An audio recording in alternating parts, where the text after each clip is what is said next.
Hello मेरे प्यारे listeners, welcome to beauty novel. कैसे हैं आप सब? आई होप आप सब अच्छे होंगे। आज लाई हूँ मैं आप लोगों के लिए ब्यूटी एंड द डेविल का नेक्स्ट एपिसोड। तो आगे बढ़ने से पहले चैनल को सब्सक्राइब कर लीजिए अगर आप लोगों ने अब तक नहीं किया है तो चलिए फिर शुरू करते हैं। थोड़ी देर बाद अधर की स्पोर्ट कार एक सफेद रंग के आलीशान घर के सामने रुकी, जो कि महक का घर था। वो दूर से अपने घर को देखकर एक सुकून की सांस लेती है और उसकी आंखें नम हो जाती हैं। अधर उसे एक नजर देखते हुए कार से बाहर आता है और कार की दूसरी साइड का गेट खोलते हुए महक के सामने हाथ बढ़ाकर डेविल स्माइल के साथ कहता है, बाहर आओ स्वीटहार्ट। महक नम आंखें लिए अधर को देखती है, फिर खामोशी से उसके हाथों में अपना हाथ रखती है और कार से बाहर आ जाती है। वो अधर के हाथों में अपने हाथ लिए कुछ कदम आगे बढ़ी थी कि उसे सब कुछ अजीब सा लगा। उसने देखा उसके घर के सामने बहुत से लोगों की भीड़ जमा है। सबने सफेद रंग के कपड़े पहने हुए हैं और कुछ औरतें एक जगह पर बैठी एक दूसरे को पकड़कर रोई जा रही थी। वहां पर मौजूद हर इंसान बस रोए जा रहा था। किसी की भी नजर ना ही महक पर गई और ना ही अधर पर। महक को कुछ भी समझ नहीं आ रहा था कि आखिर हो क्या रहा है। रोने की आवाजें सुनकर उसका दिल बैठा जा रहा था। वो एक पल में ही अधर का हाथ अपने हाथों से छुड़ाकर कांपते पैरों के साथ सामने की ओर बढ़ी। जब वो लोगों के पास आई तो सारे लोग उसे देखकर हैरान हो गए। सब उसे अजीब सी नजरों से घूरने लगे। जिनके चेहरों पर अभी कुछ देर पहले दर्द उभर रहा था, कुछ ही पल में अब वो एक दूसरे से उसे भला बुरा सुनाने लगे। दो तीन औरतें उसे घूरते हुए आपस में बात करते हुए कहने लगी, हुलिया देख रही है इसका, न जाने पूरी रात क्या करके आई है उस अनजान लड़की के साथ, बेशर्म कहीं की। उनकी बातें सुनकर महक को बेहद तकलीफ हो रही थी। उसकी आंखों से आंसू गिरने लगे। तभी दूसरी औरत बिना देर किए महक को सर से लेकर पांव तक घूरते हुए पहली औरत से बोली, क्या कर सकते हैं बहन, आजकल की लड़कियां यही सब करने के लिए फंसाती हैं अमीर जादू को, ताकि अपने जिस्म की अच्छी कीमत लगा सकें। जरा तुम निशान देखो इसके गले का। उनकी इस बात को सुनते ही महक ने जल्दी से अपने बालों को आगे करके अपने गले को ढक लिया। हाँ हाँ, अब तो छुपाओगी ही, कहीं राज न खुल जाए। लेकिन अब क्या फायदा, पूरे गांव में से तुम्हारे ही चर्चे हो रहे हैं। तभी उन औरतों की बात सुनकर वहां खड़े मर्द भी महक को अजीब सी नजरों से देखते हुए आपस में एक दूसरे से बोले, सच में कितनी बेशर्म लड़की है ये, अपने अयासी के चक्कर में अपने घर वालों की इज्जत भी ना की। तभी वहां खड़े दूसरे आदमी ने दबी आवाज में धीरे से उस पहले आदमी से कहा, भाई मैंने सुना है कल रात वो लड़का जबरदस्ती से अपने साथ लेकर गया था। तभी पहले आदमी ने फिर से मुंह बनाते हुए गुस्से से महक को देखते हुए कहा, अगर वो लड़का इसे जबरदस्ती ले जाता तो आज ये इसे यहाँ क्यों लाता? ये खुद अपनी मर्जी से गई होगी उसके साथ। जवान है, खून तो गर्म होगा ही ना। इतना भी ख्याल नहीं रखा जिसके साथ पूरी रात रंगरलियां मनाकर आ रही है। आज उसी की वजह से इस खुशहाल घर में मातम का माहौल छाया हुआ है। पूरी रात उस लड़के के साथ गुजारकर अब आई है सहानुभूति जताने। उन सब की बात सुनकर महक का दिल पूरी तरह टूट जाता है। वो अपने आंसुओं को गिरने से रोक नहीं पा रही थी। उसके लिए ये बर्दाश्त करना बहुत मुश्किल था कि जो गलती उसने की ही नहीं, उसका इल्जाम उस पर लगाया जा रहा है और इसकी वजह सिर्फ अधर है। उसे कुछ समझ नहीं आ रहा था कि आखिर हुआ क्या है, लेकिन इस बात का एहसास उसे जरूर हो गया था कि कुछ बहुत बुरा हुआ है जिससे वो अनजान है। वो रोते हुए अपनी नजरें नीचे कर लेती है और उन सब की बातों को नजरअंदाज करते हुए अपना सारा हौसला बटोरकर आगे बढ़ने की कोशिश करती है। तभी वहां खड़े आदमी में से एक आदमी आपस में बात करते हुए बोला, भाई साहब मैंने तो सुना है जिस लड़के के साथ ये रात में गई थी उसी लड़के ने कत्ल किया है देव प्रताप सिंह का। क्या नाम था उस लड़के का? हाँ, अधर रायजादा, सरफिरा है पूरा। उस आदमी की ये बात सुनकर महक के कदम वहीं रुक गए। उसी लड़के ने कत्ल किया है देव प्रताप सिंह का। उस आदमी के अल्फाज उसके कानों में गूंज कर रह गए, मगर वो इस बात को मानने के लिए तैयार नहीं थी। उसे उस आदमी की कही बातों पर यकीन नहीं हुआ। वो नजरें उठाकर चारों तरफ देखती है और खुद को संभालती हुई जैसे ही आगे बढ़ने की कोशिश करती है, तभी एक औरत उसे गले से लगाकर जोर जोर से रोने लगती है। वो कोई और नहीं, महक की माँ थी।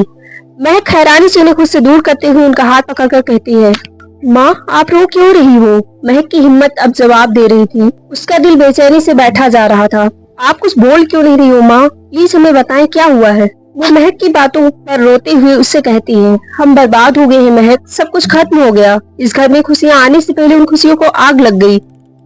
माँ आप इस तरह क्यों कह रही हो? साफ कहिए ना, क्या हुआ है? प्लीज माँ हमें बताएं, हमारा दिल बैठा जा रहा है। महक ने रोते हुए अपनी माँ से कहा, उसने मार दिया देव को, जान ले ली तुम्हारे मामा की। उसकी क्या गलती थी महक, बताओ मुझे। वो रोते हुए बेजान सी जमीन पर बैठ गई। उनकी ये बात महक के सारे हौसले, सारे उम्मीदों को तोड़ने के लिए काफी थी। वहीं अधर इन सबसे काफी ज्यादा बोर हो रहा था। वो बोरियत से जाकर अपनी स्पोर्ट कार की बोनट के ऊपर बैठ जाता है और धीरे से कहता है, इस भीड़ में मुझे मेरी स्वीटहार्ट तो कहीं नजर ही नहीं आ रही। तभी उसने अपनी जेब से पिस्तौल निकाली और डेविल स्माइल करते हुए पिस्तौल की कुछ गोलियां आसमान में फायर कर दी। उसकी पहली गोली की ही आवाज पर वहां जमे लोगों में भगदड़ मच गई। सब डर कर वहां से भाग गए। अब वहाँ पर सिर्फ महक और उसके घर वाले बच्चे थे। वो वही बोनट पर बैठा अपनी तेज आवाज में महक से बोलता है, 10 मिनट है तुम्हारे पास स्वीटहार्ट, जाओ और जाकर मेरी दुल्हन बनकर आओ। शादी का मुहूर्त निकला जा रहा है बेबी, जल्दी से शादी कर ले, फिर सुहागरात भी तो मनानी है ना। वो हंसते हुए बोला। तभी महक अपने बाबा के पीछे छुपते हुए धीरे से उनसे बोली, हमें बचा ले बाबा, हम नहीं करना चाहते इनसे शादी, ये हमें मार डालेंगे, बाबा प्लीज हमें बचा ले। वो उनके पीछे छिपती किसी छोटे बच्चे की तरह सिसकियां भर के रोने लगी। महक की ये बचकाना बातें सुनकर अधर के चेहरे पर एक शैतानी मुस्कुराहट आ जाती है। तुम इनसे हेल्प मांग रही हो जान, तुम्हें लगता है ये तुम्हारी हेल्प कर पाएंगे? ये कहते हुए वो हंसने लगा। ये तो क्या, अगर पूरी दुनिया भी महक का साथ छोड़ दे, मैं फिर भी अपनी बेटी को कभी अकेला नहीं छोड़ूंगा। तुम्हें क्या लगता है तुम महक को यहाँ से अपने साथ लेकर जाओगे? मैं ऐसा कभी नहीं होने दूंगा धर्राज़ादा। अच्छा, और तुम मुझे ऐसा करने से रोकोगे? तुम? अधर उसका मजाक उड़ाते हुए हंसने लगा। तुम्हारा ये और कॉन्फिडेंस तो मुझे किसी की याद दिला रहा है। उसने अपनी पिस्तौल से अपने माथे को खुजलाते हुए कहा, हाँ वो जिसे कल रात 6 गोलियां मारी थी मैंने, देव प्रताप सिंह, यही नाम था ना। बस इसी और कॉन्फिडेंस की वजह से कल गुस्सा आया था मुझे और मुझसे कंट्रोल नहीं हुआ और गोली चल गई, और अब वही गलती तुम दोहरा रहे हो। वैसे स्वीटहार्ट, कमाल का IQ लेवल है तुम्हारा। तुम मुझे यहाँ शादी के बहाने इसलिए लेकर आई थी कि तुम मुझसे बच सको, पर यहाँ पर तुम थोड़ी सी बेवकूफ निकली। तुम्हें क्या लगता है ये तुम्हारे थर्ड क्लास घर वाले और गांव वाले तुम्हें मुझसे बचा लेंगे? उफ बेवकूफ लड़की, ऐसा कभी नहीं होगा। शादी तो तुम्हें मुझसे ही करनी होगी, तुम सिर्फ मेरी ही दुल्हन बनोगी, और अगर तुमने मुझसे शादी नहीं की तो मैं तुम्हारे सारे घर वालों को मार दूंगा। सोच लो स्वीटहार्ट। उसकी बात सुनकर महक रोते हुए बोली, बाबा प्लीज हमें बचा लीजिए, हमें इनसे बहुत डर लगता है। प्लीज बाबा, आप पुलिस को बुलाए, कॉल लगाए पुलिस को, प्लीज हमें बचा लीजिए। महक की बातें सुनकर अधर के चेहरे पर एक डेविल स्माइल आ जाती है और वो महक को देखते हुए अपनी स्ट्रिक्ट वॉइस में बोलता है, स्वीटहार्ट बेवजह मेरा टाइम वेस्ट मत करो, सिर्फ तुम्हारी बातों का मान रखकर तुम्हें यहाँ लेकर आया। चुपचाप रेडी हो जाओ, वरना शादी किए बगैर ही तुम्हें यहाँ से जबरदस्ती लेकर जाऊंगा, और बिना शादी के मुझे तुम्हारे साथ कुछ भी करने में कोई प्रॉब्लम नहीं होगी। हाँ, मगर तुम्हें जरूर रिग्रेट होगा इस बात का। अधर की ये बात सुनकर वो अपने बाबा का हाथ जोर से पकड़ते हुए बोली, बाबा ये क्या बोल रहा है? आप मेरे साथ ऐसा नहीं होने देंगे ना बाबा, प्लीज कुछ करें। आप कुछ बोल क्यों नहीं रहे? कुछ बोले ना बाबा प्लीज। महक के बाबा ने एक लंबी सांस लेते हुए महक के चेहरे की तरफ देखा, फिर उसका हाथ अपने हाथों से अलग करते हुए अपनी पत्नी यानी महक की माँ कौशल्या से सीधे लहजे में कहा, कौशल्या इसे अंदर ले जाओ और तैयार करके बाहर ले आओ। अपने बाबा की ये बात सुनकर महक के पैरों तले जमीन खिसक गई। ये आप क्या कह रहे हैं? कौशल्या आगे बढ़ती हुई परेशानी से बोली। तभी अर्जुन भी उन्हीं के साथ बोला, पापा आप ऐसे सोच भी कैसे सकते हैं? मैं अपनी बहन को कभी भी सहवान के हवाले नहीं करूंगा, ऐसा मैं कभी नहीं होने दूंगा। तभी उसकी माँ कौशल्या बोली, अर्जुन बिल्कुल ठीक कह रहा है, आप ऐसा कैसे कर सकते हैं? वो हमारी बेटी है, हम उसकी शादी इस इंसान से कैसे कर सकते हैं जिसने इस घर की सारी खुशियां बर्बाद कर दी? वो हमारे भाई देव का कातिल है, उसने हमारे देव को मार दिया है। कौशल्या की बात पर महक के बाबा थोड़े गुस्से से बोले, बस इसीलिए मैं नहीं चाहता कि वो महक की वजह से किसी और की जान ले। अब मैं और किसी की जान खतरे में नहीं डालना चाहता। अपने बाबा की मुंह से सारी बातें सुनकर महक का सारा हौसला, सारी नींद टूट जाती है और उसे ये ख्याल सताने लगता है कि वो स्वार्थी हो रही है अपने लिए। सिर्फ अपने लिए वो अपने घर वालों की जानों से खिलवाड़ नहीं करना चाहती, उन्हें खतरे में नहीं डाल सकती है। तभी अर्जुन गुस्से में तिलमिलाता हुआ उसकी बातों पर बोला, पापा आप महक की वजह से हम सबकी जान खतरे में नहीं डालना चाहते, और महक का क्या? आप महक को एक ऐसे इंसान के हवाले कर रही हैं जो इंसान है नहीं।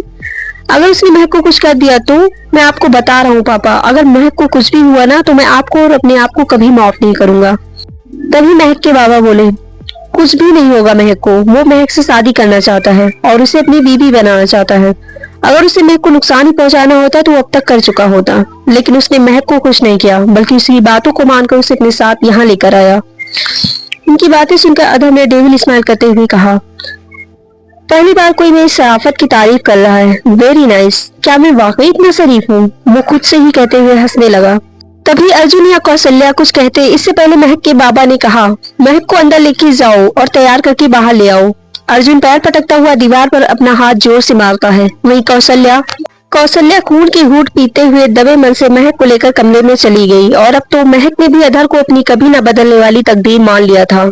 अधर कार की बोनट पर आराम से बैठा अपनी रिवॉल्वर से सामने पेड़ पर परिंदों को शूट कर रहा था। ये उसका टाइम पास था। तभी अधर के फोन पर एक कॉल आता है। उसने हेलो कहते हुए कॉल रिसीव करके कानों में लगाया। उधर से आवाज आई, बॉस काम हो गया है, वो लड़की हमें मिल गई। उस बंदी की ये बात सुनकर अधर के चेहरे पर डेविल स्माइल आ जाती है। उसे मेरे फार्म हाउस ले चलो, वही मिलूंगा मैं उससे, और ख्याल रहे इस बार कोई गलती बर्दाश्त नहीं करूंगा। इतना कहकर उसने कॉल कट कर दी। कुछ देर बाद कौशल्या महक को लेकर कमरे से बाहर आती है। महक ने गहरे लाल रंग की भारी वर्क वाली खूबसूरत साड़ी पहनी हुई थी, बदन पर सोने के भारी जेवरात, दोनों हाथों में भरी हुई लाल रंग की चूड़ियां, माथे पर बड़ी सी बिंदिया, नाक में बड़ी सी सोने की नथनी, खूबसूरत चेहरे पर डार्क रेड कलर का मेकअप। वो दुनिया की सबसे खूबसूरत दुल्हन लग रही थी। उसे देखते ही अधर के जहन से सारी बातें निकलने लगती हैं। अधर महक से नजरें नहीं हटा पा रहा था। वो उसे ऊपर से लेकर नीचे तक एकटक देखे जा रहा था, और देखे भी क्यों ना, वो दुल्हन के रूप में लग भी बहुत प्यारी रही थी। अधर अपनी रिवॉल्वर जेब में रखते हुए कार की बोनट से नीचे उतरता है और महक की तरफ कदम बढ़ाते हुए उसके पास आ जाता है, और अचानक से उसके चूड़ियों से भरा हाथ जोर से पकड़कर उसे खींचते हुए लाकर मैदान में खड़ा कर देता है, और अपना ब्लैक कोट उतार कर अपने पैंट की जेब से लाइटर निकालता है और अपने कोट में उस लाइटर से आग लगाने लगता है। देखते ही देखते उस पूरे कोट में एक जोरदार आग लग जाती है, तो वो उसे नीचे जमीन पर फेंक देता है। महक के घर वाले उसकी इस अजीब सी हरकत पर हैरानी से उसे देख कर डर रहे थे। तभी महक के बाबा अधर को देखते हुए कहते हैं, ये आप क्या कर रहे हैं? अधर उनकी तरफ देखते हुए थोड़ा स्ट्रिक्ट वॉइस में बोलता है, नजर नहीं आ रहा है? शादी, महक के बाबा ने कहा, बस थोड़ी देर में पंडित जी आते ही होंगे। नो, ऑलरेडी मेरा बहुत टाइम वेस्ट हो चुका है, अब मुझे और नहीं करना। एनीवे, शादी मुझे करनी है तो मैं खुद कर लूंगा, मुझे किसी की जरूरत नहीं है, महक के बाबा ने परेशानी से कहा। लेकिन पंडित जी के बिना किसी की भी शादी नहीं हो सकती। बट मेरी हो जाएगी, अधर ने टेबल स्माइल करते हुए महक को देखकर कहा। फिर उसका हाथ जोर से पकड़कर जमीन पर चल रही आग के फेरे लेने लगा। महक भी जबरदस्ती बिना कुछ बोले उसके साथ फेरे लेती गई। फिर अधर ने अपनी शर्ट की जेब से ए लेटर का एक डायमंड चेन निकाला और महक के गले में पहना दिया, और फिर उसी के साथ एक छोटी सी नाइफ अपनी पैंट की जेब से निकालकर उससे अपनी एक उंगली पर हल्का सा कट कर दिया, जिससे अधर की उंगली से खून बहने लगा, और उसने उसी खून से महक की मांग भर दी। अधर रायजादा के खून से तुम्हारी मांग भरी है, अब तो हम दोनों का साथ साथ जन्मों के लिए अमर हो गया। ये कहते हुए वो हंसने लगा। आज से तुम मिसेज महक अधर रायजादा हो स्वीटहार्ट। अधर की ये बात सुनकर महक अपने होशो हवास में आई। उसे यकीन नहीं हो रहा था कि उसकी शादी हो गई है अधर से। उसे अपना जिस्म बेजान सा महसूस हुआ। उसके चेहरे पर कोई इमोशन नहीं था, ना ही उसकी आंखों में आंसू का एक भी कतरा। सिर्फ एक रात में उसकी जिंदगी क्या से क्या हो गई थी। अब चलो, बहुत हो गया ड्रामा, अधर ने महक का हाथ पकड़कर कार की तरफ ले जाते हुए कहा। तभी महक ने अचानक से अपना हाथ अधर के हाथों से छुड़ाकर उसकी जेब से उसकी पिस्तौल निकालते हुए अधर के सामने कर दी। हमारे पास मत आइएगा वरना हम गोली चला देंगे, महक ने कांपते होठों से कहा। हाथों में पिस्तौल लिए उसका पूरा बदन कांप रहा था। शायद जिंदगी में पहली बार पिस्तौल उठाई थी, इसलिए वो भी अधर के आगे। महक की बातें सुनकर अधर के चेहरे पर डेविल स्माइल आ जाती है। तुम मुझे मारोगी, अपने पति को? मतलब शादी के पहले ही दिन तुम्हें विधवा भी होना है? ये कहते हुए अधर जोरों से हंसने लगा। मजाक खत्म करो और चलो, इस बार उसने कठोरता से महक से कहा। लेकिन महक अपनी जगह से हिली भी नहीं, बल्कि वो उसी तरह पूरी हिम्मत के साथ अधर के ऊपर पिस्तौल ताने खड़ी थी। हम आपके साथ कहीं नहीं जाएंगे। आप जैसा बेदिल इंसान जो अपनी हवस मिटाने के लिए कुछ भी कर सकता है, आपको लगता है हम आपको अपने पति स्वीकार करेंगे? कभी नहीं, ऐसा सोचिएगा भी मत। नफरत करते हैं हम आपसे। आपने हमारी जिंदगी तबाह कर दी, हमारी सारी खुशियों को आग लगा दी। महक रोते हुए बोले जा रही थी। ओह अच्छा, तो तुम इसके बदले मेरी जान लेना चाहती हो? ओके, तो ले लो मेरी जान, मैं रेडी हूँ अपनी बीवी के हाथों मरने के लिए। उसने मुस्कुराते हुए अपनी बाहें फैला दी और महक की तरफ कदम बढ़ाने लगा। हम कह रहे हैं हमसे दूर रहिए, हम गोली चला देंगे, महक ने डरते हुए कहा। उसकी सांसें ऊपर नीचे हो रही थी। हाँ तो मैं भी तो यही कह रहा हूँ, चलाओ गोली, शूट करो मुझे भी पता चले कि तुम मेरी बीवी बनने के लायक थी भी या नहीं, क्योंकि मुझे मेरी तरह निडर और बेखौफ लड़कियां पसंद हैं। कम ऑन स्वीटहार्ट, चलाओ भी, don't waste your time please, मैं बोर हो रहा हूँ। अधर उसके बिल्कुल पास आकर खड़ा हो गया। महक उसके करीब आ जाने पर और भी ज्यादा बेबस हो गई। वो भोली भाली एक मासूम सी लड़की खुद को अधर के खिलाफ खड़ा तो कर लिया था, लेकिन उसमें इतनी हिम्मत नहीं थी कि वो अधर के ऊपर गोली चला सके। पिस्तौल हाथों में लेना ही उसके लिए बहुत मुश्किल हो रहा था। क्या हुआ जान, अब तो मैं तुम्हारे बिल्कुल करीब हूँ, निशाना चूकेगा भी नहीं तुमसे, डर लग रहा है क्या? अधर ने महक के चेहरे पर अपनी उंगलियां फेरते हुए कहा। अच्छा ये बताओ, गोली मारना कहाँ पसंद करोगी मुझे, दिल पर या फिर दिमाग पर? महक उसके छुड़न से घबराकर अपने कदम पीछे कर लेती है। ओह गॉड जान, उसने लंबी सांस छोड़ते हुए कहा। अधर रायजादा की बीवी हो तुम और तुम्हें पिस्तौल चलानी भी नहीं आती। This is not fair. आओ मैं तुम्हें सिखाता हूँ। इतना कहते हुए अगले ही पल अधर ने महक का हाथ पकड़कर उसे अपनी तरफ खींच लिया और उसे कमर से कसकर पकड़ लिया। ये सब तो तुम्हें देखना और सीखना ही पड़ेगा। आओ सिखाता हूँ तुम्हें मैं, तुम्हारा रिहर्सल भी हो जाएगा। इतना कहते हुए उसने महक के दोनों हाथों को सीधा कर अपने दोनों हाथों को उसके हाथों पर रख दिया और उसके हाथों के साथ पिस्तौल को टाइटली पकड़कर पिस्तौल महक के बाबा की तरफ घुमा दिया। Are you ready sweetheart? अधर ने डेविल स्माइल करते हुए कहा। प्लीज नहीं, महक रोते हुए इससे आगे कुछ कहती इससे पहले ही अधर ने महक के बाबा और उसके भाई अर्जुन को शूट कर दिया। महक के बाबा और अर्जुन बेजान सी जमीन पर गिर गए। ये देख वहाँ सबकी चीखें निकल जाती है। महक की माँ कौशल्या रोते हुए उनके पास आकर जमीन पर बैठ गई और उन्हें झिझोड़ने लगी, लेकिन उन दोनों की सांसें बंद हो चुकी थी क्योंकि अधर ने उन दोनों के सीने पर गोली मारी थी। बाबा छोड़ो हमें, महक चीखते हुए अपने आप को अधर से छुड़ाते हुए बोली। वो अपने बाबा के पास जाना चाहती थी, लेकिन अधर ने उसे और भी ज्यादा सख्ती से पकड़कर अपने करीब कर लिया और उसके कान के पास अपने होठ लाकर धीरे से गुस्से से दांत पीसते हुए कहा, बहुत शौक था ना तुम्हें पिस्तौल उठाने का? देखो मैंने तुम्हें चलानी भी सिखा दी। अब ये मत कहना कि इन्हें मैंने गोली मारी है। वो ये कहते हुए हंसने लगा। छोड़ो हमें जाने दो प्लीज। हमारे बाबा भाई, हमें उन्हें हॉस्पिटल ले जाने दो प्लीज। वो रोते हुए टूट सी गई, लेकिन अधर ने उसे नहीं छोड़ा। छोड़ो हमें, वो अपने आप को छुड़ाने की बेहद कोशिश कर रही थी। प्लीज प्लीज हमें उन्हें हॉस्पिटल ले जाने दो। वो रोए जा रही थी। वो वहीं अधर की बाहों में घुटने के बल बैठ गई और चिल्ला चिल्ला कर रोने लगी। जस्ट कूल डाउन स्वीटहार्ट, फालतू में एनर्जी वेस्ट मत करो, रात के लिए बचा कर रखो, काफी जरूरत पड़ने वाली है तुम्हें इसकी। और अब मैं कोई और ड्रामा बर्दाश्त नहीं करूंगा, सो लेट्स गो। वो उसका हाथ पकड़कर खींचते हुए ले जाकर कार में धक्का देता है और गेट बाहर से लॉक कर देता है। वो चीखती है, चिल्लाती है, बहुत रोती है, मगर उससे अधर को फर्क नहीं पड़ता।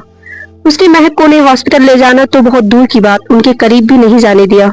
प्लीज छोड़ दो हमें, बस एक बार हमें हमारे बाबा और भाई से मिल लेने दो, उन्हें हॉस्पिटल ले जाने दो प्लीज, बस एक बार। महक रोते हुए कार के कांच पर हाथ पटकते हुए बोली। वो लगातार रोए जा रही थी। अधर बिना उसकी तरफ देखे कार में बैठ जाता है और कार स्टार्ट कर देता है। कुछ देर बाद उनकी कार एक फार्म हाउस के सामने आकर रुकी। अधर कार से बाहर आता है और कार का गेट खोलकर महक का हाथ पकड़कर उसे खींचते हुए अंदर ले जाता है। वो फार्म हाउस जितना बाहर से दिखने में खूबसूरत था, उससे कहीं ज्यादा अंदर से था। वहां पर रखी एक एक चीज बेहद लग्जरी और रॉयल लुक दे रही थी। छोड़ो हमें नहीं जाना है आपके साथ, हमारा हाथ छोड़े। महक अधर से अपना हाथ छुड़ाने की कोशिश करने लगी, लेकिन अधर ने उसका हाथ काफी टाइट पकड़ा हुआ था। वो उसे खींचकर एक बड़ी सी रूम में लेकर आता है और बेड पर जोर से ढकेल देता है। वो अपने आप को बेहद कमजोर और बेजान सी महसूस करती है, लेकिन वो अपने आप को संभालते हुए उठ खड़ी हुई और अधर की आंखों में आंखें डालकर गुस्से से बोली, समझते क्या है आप अपने आप को? डरते नहीं हम आपसे? नहीं रहेंगे हम यहाँ, आप हमें कैद नहीं कर सकते हैं। जान लेने का बहुत शौक है ना आपको, तो ले लीजिए हमारी जान, मार दीजिए हमें। उसकी ये बात सुनते ही अगले पल अधर ने उसके दोनों बाजुओं को कसकर पकड़ लिया और अपनी स्ट्रिक्ट वॉइस में कहा, तुम्हारे लिए मैंने न जाने कितनों की जान ले ली और तुम्हें लगता है मैं तुम्हारी जान लूंगा? उसने आखिरी जुमले को डेविल स्माइल करते हुए कहा, 1 महीने से पहले तो तुम्हें मौत भी नहीं छू सकती मेरे अलावा, और इतना तो तुम्हें मौत भी नहीं कर पाएगी स्वीटहार्ट, जितना कि इस 1 महीने में मैं तुम्हें तर पाने वाला हूँ। इतना कहकर अधर उसके बाजुओं को झटकते हुए रूम से बाहर निकल गया। रूम से बाहर निकलते ही अधर का एक आदमी उसकी तरफ बढ़ता है और कहता है, बॉस वो लड़की। वो इससे आगे कुछ कहता है इससे पहले अधर उससे स्ट्रिक्ट वॉइस में पूछता है, कहाँ है वो? मुझे मिलना है उससे। अधर के पूछने पर वो आदमी तुरंत जवाब देता है, बॉस आइए मैं आपको लेके चलता हूँ उसके पास। ओके। अधर ने बस इतना कहा और उस आदमी के साथ चला गया। वो आदमी अधर को लेकर एक रूम में आता है, जहाँ पर एक लड़की दूसरी तरफ मुंह घुमाए बैठी हुई थी। उसकी हालत बिल्कुल भी ठीक नहीं लग रही थी। उसके दोनों हाथों और पैरों को रस्सी से बांधकर जैसे उस जमीन के एक कोने पर फेंक दिया गया हो। दरवाजा खुलने की आवाज पर वो लड़की चौंक कर दरवाजे की तरफ देखने लगी, जहाँ पर अधर खड़ा था। उस लड़की का चेहरा देखकर अधर के चेहरे पर डेविल स्माइल आ जाती है। वो उस लड़की की तरफ कदम बढ़ाने लगा। वो लड़की जो कोई भी थी बहुत ही खूबसूरत थी। उसके माथे और होठों से खून निकल रहा था और जिसमें कई जगह पर खरोच के निशान थे, शायद ये उसे पकड़ते हुए लगे हो। अधर उसके करीब जाकर अपनी जेब से पिस्तौल निकालता है और उसके करीब एक घुटने पर बैठ जाता है और उसके माथे से गले तक पिस्तौल फिराते हुए मुस्कुरा कर कहता है, कैसी हो मेरी शेरनी? तुम्हें पता है मैंने तुम्हें कितना मिस किया और तुम मुझसे दूर भाग रही थी। वैसे कोशिश बहुत अच्छी की तुमने, पर शायद भूल गई मैं अधर हूँ, अधर रायजादा। अधर की बात सुनकर वो लड़की मुस्कुराने लगी। तुम्हें कैसे भूल सकती हूँ अधर रायजादा? वो अधर राजा जिसकी कभी मैं सबसे अच्छी दोस्त हुआ करती थी। ये कहते हुए उसकी मुस्कुराहट और आवाज में दर्द झलक रहा था। लेकिन अब तुम मेरी दुश्मन हो। अधर गुस्से से उसके बालों को अपनी मुट्ठी में भरते हुए बोला, इस दुश्मनी की शुरुआत तुमने की है और अब इसे कायम मैं कयामत तक रखूंगा। इतनी आसानी से जान नहीं लूंगा तुम्हारी। अभी तो तुम्हें बहुत तड़पाऊंगा मेरी जान। हाँ, तुमने सही कहा, मैं तुम्हारी दुश्मन ही हूँ, पर यकीन करो मैं दोस्ती से बेहतर दुश्मनी निभाऊंगी। और तुम ही बताओ ना अधर, क्या मैं एक वफादार औरत नहीं हूँ? ये कहते हुए उस लड़की के चेहरे पर एक स्माइल आ जाती है। वफादार? और तुम? अधर के चेहरे के एक्सप्रेशन चेंज हो गए। उसकी आंखें गुस्से से लाल हो गई और नसें उभरने लगी। हाँ, मैं याद है ना, मैं तुम्हारे साथ पूरे 3 दिन और 3 रातें सोई हूँ और तुम्हें बहुत अच्छे से सेटिस्फाई भी किया है। तो इस हिसाब से हुई ना मैं एक वफादार औरत। ये कहते हुए उसके चेहरे पर बेसब्री भरी मुस्कुराहट आ जाती है। उसकी मुस्कुराहट अधर को अंदर ही अंदर जला रही थी। तुम्हारे अंदर इतनी आग नहीं है कि तुम अधर रायजादा को सेटिस्फाई कर सको, समझी? ये कहते हुए अधर की पकड़ उसके बालों पर और भी ज्यादा कस जाती है। अच्छा, अगर ऐसी बात है तो आज रात मेरे साथ बिताओ अधर रायजादा। खोलो मेरे हाथ पैर और मेरे करीब आओ, फिर तुम्हें खुद एहसास होगा कि मुझमें कितनी आग है। और अगर अभी तक सेटिस्फाई नहीं हुए हो तो मैं तुम्हें अभी भी कर सकती हूँ। बताओ, आज रात आओ ही मेरे पास, मैं तुम्हारा वेट करूंगी माय लव। ये कहते हुए वो लड़की अधर के होठों के करीब अपने होठ लाने लगी। तभी अधर ने उसे खुद से दूर धक्का दे दिया, जिससे वो लड़की अधर से दूर गिर गई। तुम्हारी इतनी भी औकात नहीं है कि तुम मुझे किस कर सको, और तुम्हें लगता है मैं तुम्हारे साथ रात बिताऊंगा? मैं अपनी मर्जी के बगैर किसी को छूता भी नहीं, और तुम्हारे साथ कुछ करना है या नहीं ये मेरे मूड पर डिपेंड करता है। लेकिन हाँ, तुम मेरा इंतजार कर सकती हो बाकी लड़कियों की तरह। इतना कहकर अधर खड़ा होता है और पिस्तौल जेब में रखते हुए रूम से बाहर निकल जाता है।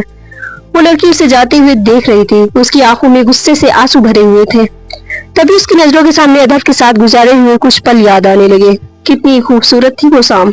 Flashback start. कार चलाते हुए एक शख्स उसकी गाड़ी के सामने आया था। माया ने तुरंत ब्रेक लगाया और चौंकते हुए कार से बाहर आई। सड़क पर एक नौजवान लड़का गिरा हुआ था, जो दिखने में बेहद ही हैंडसम था। उसके स्याह काले बाल माथे पर आ रहे थे और उसके शर्ट की सारी बटनें खुली हुई थी और शर्ट भीगी हुई थी, जिससे वो काफी हॉट नजर आ रहा था। वो लड़का कोई और नहीं, एशिया का टॉप नंबर 1 बिजनेसमैन अधर रायजादा था। माया उसे देखती है तो एकटक देखती ही रह जाती है। फिर वो उसके करीब जाकर उससे कहती है, आप ठीक तो हैं? I am so sorry. माया की बात पर अधर ने कोई जवाब नहीं दिया। वो बेचैन सा सड़क पर लेटा हुआ था। उसकी आंखों के सामने अंधेरा सा छा गया था। वो काफी ज्यादा नशे में था। माया उसके करीब जाकर उसे देखती है, फिर उसका हाथ अपने हाथों में लेती है। अधर के माथे पर हल्की सी खरोच आई थी, जिससे खून निकल रहा था। थैंक गॉड, ज्यादा चोट नहीं आई। माया उसकी बाहों को अपने कंधे पर रखते हुए उसे उठाने की कोशिश करने लगती है। आप ठीक तो हैं मिस्टर? अपनी आंखें खोलिए, कौन है आप? उसकी आंखें बिल्कुल लाल हो रही थी और नशे की वजह से उसे कुछ भी साफ नजर नहीं आ रहा था। उसने अपना सर माया के कंधे पर रख दिया। माया को कुछ भी समझ नहीं आ रहा था। वो उसे इस हालत में अकेला छोड़कर भी नहीं जा सकती थी, इसलिए माया अधर को अपने साथ अपने घर ले आई। धूप में लाकर माया उसे बेड पर लिटाने वाली होती है कि उसने माया का हाथ पकड़ लिया और उसकी कमर को जोर से अपनी तरफ खींचकर उसे खुद के करीब कर लिया। माया उसके इतने करीब थी कि उसकी सांसों की गर्माहट को अच्छे से महसूस कर पा रही थी। आप कौन हैं? माया ने उसकी आंखों में देखते हुए पूछा। अधर ने माया के होठों पर उंगली रखते हुए कहा। फिर उसने माया के होठों पर अपने होठ रख दिए और उसे किस करने लगा। माया ने भी उसे ऐसा करने से नहीं रोका। फिर उसने माया को बेड पर धक्का दे दिया और अपनी शर्ट उतारकर फेंक दी और उसके ऊपर आ गया। लेकिन उसने माया के साथ कुछ भी नहीं किया। वो बस एक सुकून भरी नींद की तलाश में था और उसे माया की बाहों में बहुत सुकून मिल रहा था। जब उसने पहली बार माया के कंधे पर अपना सर रखा था तो उसे बेहद सुकून का एहसास हुआ था। वो माया को अपनी बाहों में भरकर सो गया। सुबह होते ही माया की आंखें खुल जाती हैं। वो अधर की बाहों से निकलते हुए बेड से उठ जाती है। माया की नजर अपने बेड पर आराम से सोते हुए अधर पर जाती है। वो बिना शर्ट के बिखरे हुए बालों में सोते हुए बहुत हैंडसम लग रहा था। उसे देख माया के चेहरे पर एक स्माइल आ जाती है। तभी माया के फोन पर एक बड़ा सा मैसेज और एक फोटो किसी अननोन नंबर से सेंड होती है। वो व्हाट्सएप ऑन करती है और देखती है कि वो पिक अधर की होती है। वो अधर की फोटो देखकर थोड़ा कंफ्यूज्ड और शॉक्ड हो जाती है। फिर वो उस मैसेज को पढ़ने लगती है। उसने बस एक ही लाइन पढ़ा था कि उसे अपने पीछे की मौजूदगी का एहसास हुआ। वो तुरंत पलट गई तो उसके सामने अधर खड़ा था। आप उठ गए? माया ने अटपटाते हुए जल्दी से कहा। तुम कौन हो और मैं यहाँ कैसे आया? अधर ने कॉल वॉइस में माया से पूछा। वो कल रात आप मेरी कार के सामने आ गए थे। आप काफी ज्यादा नशे में थे, इसलिए मैं आपको यहाँ ले आई। माया ने अधर को देखते हुए कहा। ओह अच्छा, ओके। ये कहते हुए अदर जमीन पर पड़ी अपनी शर्ट उठाकर पहनने लगता है और रूम से बाहर की तरफ बढ़ जाता है। ओए हेलो मिस्टर, मैंने आपकी हेल्प की है। थैंक्स ना सही, अपना नाम तो बता दूं। माया ने पीछे से उसे आवाज लगाई। तभी अदर पलट कर उसे देखता है और कहता है, मेरे 2 रूल्स है। पहला कि मैं किसी को सॉरी या थैंक्स नहीं बोलता, और दूसरा मैं अपना नाम किसी को नहीं बताता। और हैरत की बात तो ये है कि तुम वाकई नहीं जानती कि मैं कौन हूँ। तभी माया उसके सामने आकर खड़ी हो जाती है और अपना हाथ उसके सामने बढ़ाते हुए बोलती है, मुझसे फ्रेंडशिप करोगे? माया की बात सुनकर अदर अपनी आंखें छोटी करते हुए बोला, व्हाट? माया फिर से बोली, यस, मैं आपसे फ्रेंडशिप करना चाहती हूँ। ओके, कर लूंगा, अगर तुम मुझे दोबारा ढूंढ पाई तो। इतना कहकर अदर रूम से बाहर निकल गया, लेकिन उसी के साथ उसकी जेब से कोई चीज जमीन पर गिरी। माया उस चीज को हाथ में उठाकर देखने लगी। वो कोई आईडी कार्ड जैसी चीज थी शायद। इसे देख माया के चेहरे पर एक स्माइल आ जाती है। Flashback and.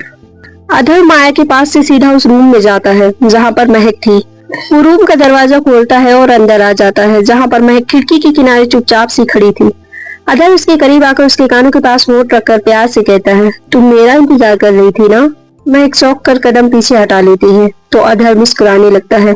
क्या हुआ जान? अब तुम इस तरह अगर बार बार मुझसे दूर कदम बढ़ाओगी तो कैसे चलेगा? अब तो मैं तुम्हारा हूँ। वो क्या कहते हैं, पति बन गया हूँ। तो फिर तुम्हारा भी तो पत्नी धर्म निभाने का टाइम आ गया ना? अपने पति देव को नाराज करोगी क्या स्वीटहार्ट? ये कहकर अधर अपनी शर्ट की बटन खोलते हुए महक के करीब आने लगा। तभी महक उसकी तरफ ना देखते हुए वहां से हट जाती है और आकर बेड पर बैठ जाती है, लेकिन उसके चेहरे पर कोई इमोशन नजर नहीं आ रहा था। रो रो कर अब उसकी आंखों के आंसू भी सूख चुके थे। महक के इस तरह से इग्नोर करने पर अधर की आंखें गुस्से से लाल हो जाती हैं। अपना गुस्सा उतारने के लिए वो जैसे ही महक की तरफ पलटा तो वही रुक गया और महक के उतरे हुए चेहरे को गौर से देखने लगा। फिर महक से बिना कुछ कहे वो रूम से बाहर चला गया। थोड़ी देर बाद अधर हाथों में खाने की प्लेट लिए रूम में आता है और महक के पास बेड पर प्लेट रखकर बैठ जाता है। महक अधर की तरफ देखती भी नहीं, वो बस नजरें झुकाए न जाने कहाँ खोई हुई थी। तभी अधर उसका चेहरा अपनी तरफ घुमाते हुए कहता है, सॉरी स्वीटहार्ट, मैं भूल गया था कि तुम्हें भूख भी लगी होगी। चलो अब खाना खाओ। अधर ने एक तिवाला बनाकर महक के होठों की तरफ ले जाना चाहा, लेकिन तुरंत ही महक ने अपना चेहरा दूसरी ओर फेर लिया। अधर मुस्कुराते हुए बोला, देखो खाना तो खाना पड़ेगा। महक ने एक तीखी निगाह अधर के चेहरे पर डाली और उसे गुस्से से देखने लगी, तो अधर ने जानबूझकर उसे जलाने वाली बात दोहराई, अब पूरी रात भूखे पेट तुम्हारा भी कुछ करने का मन नहीं करेगा, और अब मैं इतना भी जालिम नहीं हूँ कि अपनी बीवी को पूरी रात भूखा रखकर मेहनत करवाऊं। ये मेरे संस्कार नहीं है। उसने आखिरी अल्फाज मजाकिया अंदाज में कहा और फिर थोड़ा स्ट्रिक्ट वॉइस में कहा, चलो अब चुपचाप खाना खाओ। अधर ने फिर से निवाला बनाया और उसके मुंह के पास ले गया। महक ने फिर से अपना चेहरा दूसरी ओर घुमाते हुए धीरे से कहा, हमें नहीं खाना है, हमें भूख नहीं है। इस बार अधर को महक पर गुस्सा आया। उसने बेड से खड़े होकर फौरन महक को दोनों बाजुओं को जोर से पकड़कर अपने करीब कर लिया। महक बस दर्द से सिमट कर रह गई, लेकिन उसने अधर के सामने कोई आवाज नहीं की, क्योंकि वो खुद को उसके सामने कमजोर नहीं दिखाना चाहती थी, लेकिन वो अंदर अंदर खुद को बहुत कमजोर महसूस कर रही थी। अधर गुस्से से कुछ कहने वाला ही होता है कि तभी उसे महक की बॉडी काफी हीट महसूस हुई। तुम ठीक तो हो? अधर ने जैसे ही ये अल्फाज कहे महक उसी की बाहों में गिर गई और बेहोश हो गई। अधर ने 2-3 बार उसके गाल थपथपाए, लेकिन वो नहीं उठी, तो उसने तुरंत उसे बेड पर लिटा दिया और रूम से बाहर आकर तेज से बोला, गार्ड्स कहाँ मर गए सारे के सारे? तभी तुरंत सारे गार्ड इकट्ठा होकर अधर के सामने पेश हो गए और सर झुकाकर डरते हुए बोले, जी सर। अधर ने कहा, डॉक्टर को फोन करो अभी और उसे बुलाओ। गार्ड्स ने बिना किसी सवाल के फौरन अधर के कहने पर डॉक्टर को फोन करके बुला लिया। अधर को न जाने क्यों महक की फिक्र होने लगी थी। डॉक्टर महक के रूम में गई, उसे चेक किया। अधर भी वहीं खड़ा महक को देखे जा रहा था।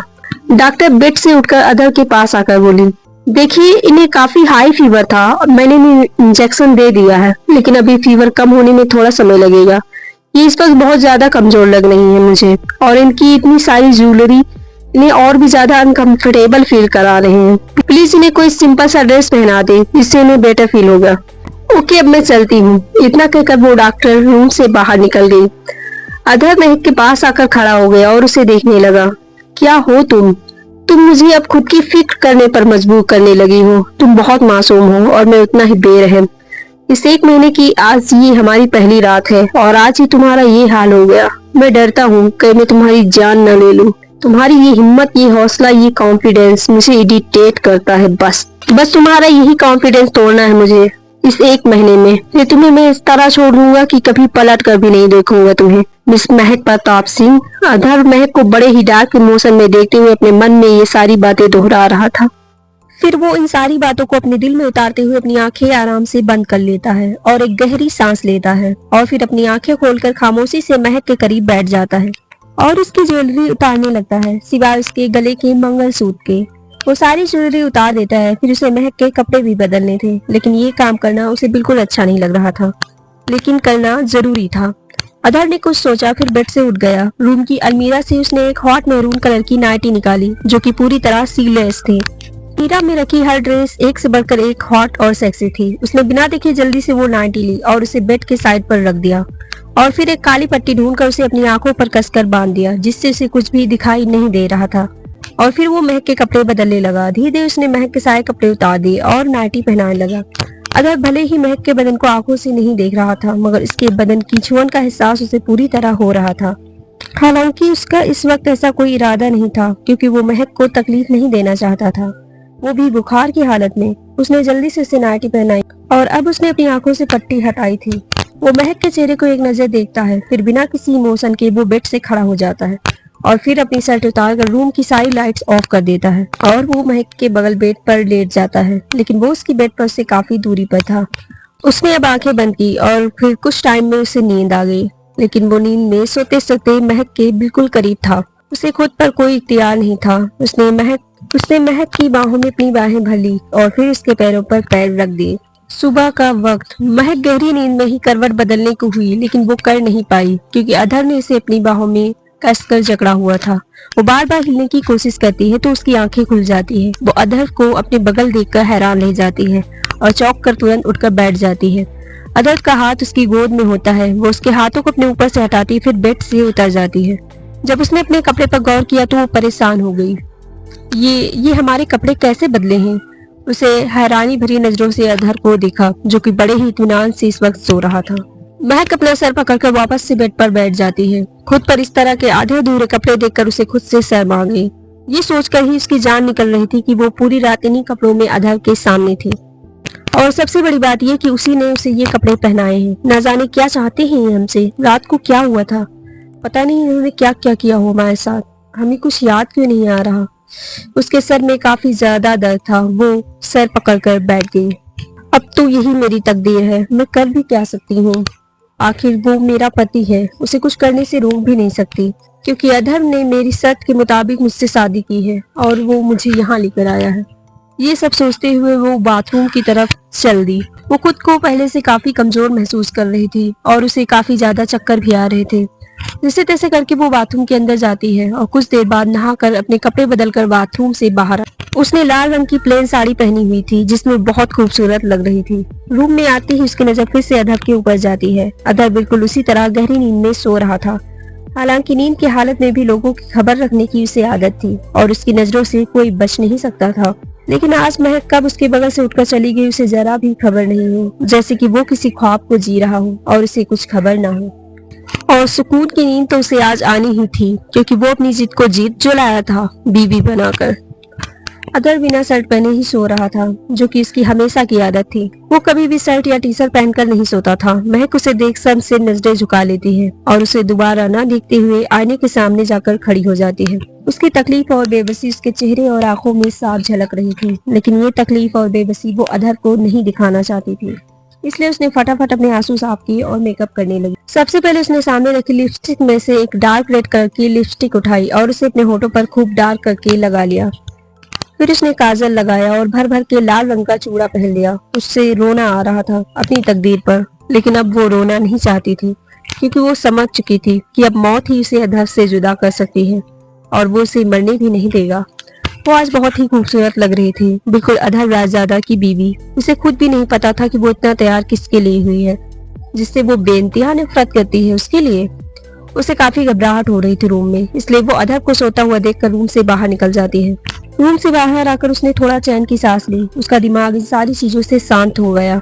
इससे पहले उसके कानों में किसी के चिल्लाने की आवाज पड़ती महक अचानक से चौंक जाती है। उससे रहा नहीं गया। वो उस आवाज का पीछा करते हुए अपने रूम से काफी दूर निकल गई। तभी उसे फार्म हाउस का एक ऐसा रूम दिखता है जिससे बाहर काफी सारे गार्ड्स खड़े होते हैं और वो आवाज जो महक को आ रही थी वो अब काफी तेज हो चुकी थी। लेकिन अचानक से ही वो आवाज बंद हो गई, जैसे किसी ने महक की कदमों की आहट सुनकर उसकी आवाज बंद करवा दी हो। महक हैरानी से उन गार्ड्स के पास जाकर बोलती है, कौन कौन है यहाँ? तुमने किसे बंद कर रखा है इस रूम में? महक उस रूम में जाने के लिए अपने कदम जैसे आगे बढ़ाती है तो गार्ड्स तुरंत महक को अंदर जाने से रोक देते हैं। सॉरी मैम, लेकिन हम आपको अंदर नहीं जाने दे सकते। ये हमारे बॉस का ऑर्डर है। उनकी परमिशन के बिना हम किसी को भी अंदर जाने की परमिशन नहीं दे सकते। हम आपके बॉस मिस्टर अधर रायजादा की बीवी है और हमें नहीं लगता कि हमें आपकी और आपके बॉस की परमिशन की जरूरत है। रास्ता छोड़िए हमारा। इस बार मैं एक बिना डरे एक शेरनी की आवाज में ये बात जोर से कहती है और उसकी ये बात गार्ड्स के लिए काफी थी उसका रास्ता छोड़ने के लिए। वो बिना कुछ कहे उसका रास्ता छोड़ देते हैं क्योंकि किसी की ये मजाल नहीं वो अधर रायजादा की बीवी को आंख उठाकर देख भी सके। महक उनके रास्ता छोड़ते ही रूम में चली जाती है। वहां जाकर उसकी आंखें शौक से बड़ी हो जाती है। वहां पर एक लड़की बेहोश पड़ी हुई थी। वो कोई और नहीं माया थी। लेकिन महक माया से जिंदगी में पहली बार मिली थी। महक माया को देखते ही चौंक जाती है और भागकर माया के पास आकर बैठ जाती है। कौन हो तुम? प्लीज उठो। महक उसके कंधे को हिलाते हुए बोली, लेकिन माया बेहोश थी। महक को कुछ भी समझ नहीं आ रहा था कि वो क्या करे। उसकी घबराहट और बेचैनी अब डबल हो चुकी थी। उसके हाथ पैर कांपने लगे। भले ही वो माया को नहीं जानती थी, उससे आज पहली बार मिली थी, मगर इस लड़की को यहाँ इस हालत में फार्म हाउस में बेहोश देखकर महक के दिल में कई सारे सवाल उठ रहे थे। ये आखिर है कौन और अधर ने इसे क्यों इस तरह कैद किया हुआ है? क्या इसे भी अधर ने सिर्फ अपनी हवस मिटाने के लिए यहाँ पर कैद कर रखा है? महक ये सब सोचते हुए एकदम घबरा जाती है। तभी उसे सामने टेबल पर रखा पानी का जग दिखता है। महक तुरंत उठकर वो पानी का जग उठाकर माया के पास लाती है और उसके मुंह पर पानी की छींटे मारने लगती है ताकि वो होश में आ सके। माया धीरे धीरे आंखें खोलकर उसे देखने की कोशिश करती है। माया काफी कमजोर और तकलीफ में नजर आ रही थी। उसकी तकलीफ का अंदाजा इस बात से लगाया जा सकता था कि वो अपनी जगह से थोड़ा सा भी हिल नहीं पा रही थी। ओके मेरे प्यारे लिसनर्स, आज के लिए बस इतना ही। कमेंट करके जरूर बताएं कि आपको आज का एपिसोड कैसे लगा और नेक्स्ट एपिसोड के लिए आप चैनल को सब्सक्राइब करना बिल्कुल ना भूलें। Thank you.